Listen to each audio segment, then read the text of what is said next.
Hi guys, welcome back to Sleeve Saturday. You know, this year the Eagles wrapped up their Hotel California tour, and all in all, it was a success. But in reality, is there anything more left in the tank for this band? Yeah, it all looks great on the surface to the casual fan, but behind it all, a real fan can see the chewing gum and sticky tape holding together a band of pretty much hired guns at this point. Now that sounds harsh, but of the four members that started out on this journey in the early 70s, only Don Henley remains, with Fry passed on and Ledden and Meisner long gone. And of the classic Hotel California lineup, only Joe Walsh stands alongside Henley these days. I've long called for, and to be honest, I'm kind of past pleading for a Don Felder return. I'm resigned to the fact that Henley will never get past his beef with him. Henley will take this shit to the grave with him. His personal grievance trumps what's best for the band and the fans. Fry himself was buried with that grudge, but what was the point? Life is too short. Well, fuck you then. Now, quick one before we go on. Subscribe to my channel there if you haven't already, will you? Cheers.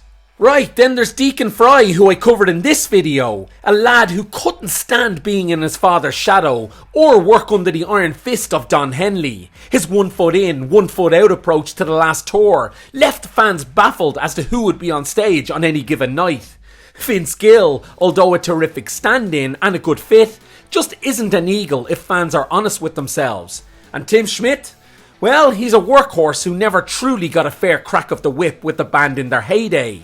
The long run came as the band imploded, and after one record, Tim was looking for a job again in the early 80s. Look, all these people do combine to put on a good show, and the hits are just timeless. When played live, it's still an incredible experience when they come to Dublin. Even at these gigs, Don Henley can be a grumpy old sod though. Put your phones away, I'm sick of looking at the Apple logos in my face, he complains.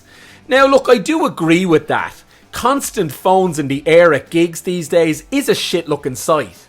But Don has to recognise he's living in the 21st century, and you can't police a stadium full of 30,000 people without sounding like a grandpa on the porch. Fiddlesticks, boy. Feed the birds, and what have you got? Fat birds.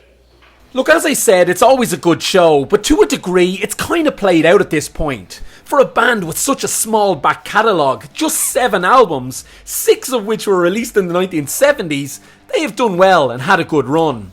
If Felder was invited back, or even Ledden again for the first time in a decade, it would energise the band with a dose of credibility. These men played on the hits, and that is something you just can't buy. Something Deacon, just because he looks like his dad, can't bring, and something Vince Gill cannot provide. It is perhaps time to just retire the band. I'm curious though guys, what are your thoughts? So let me know in the comments, and don't forget to like this video and subscribe to the channel. I'll see you next time.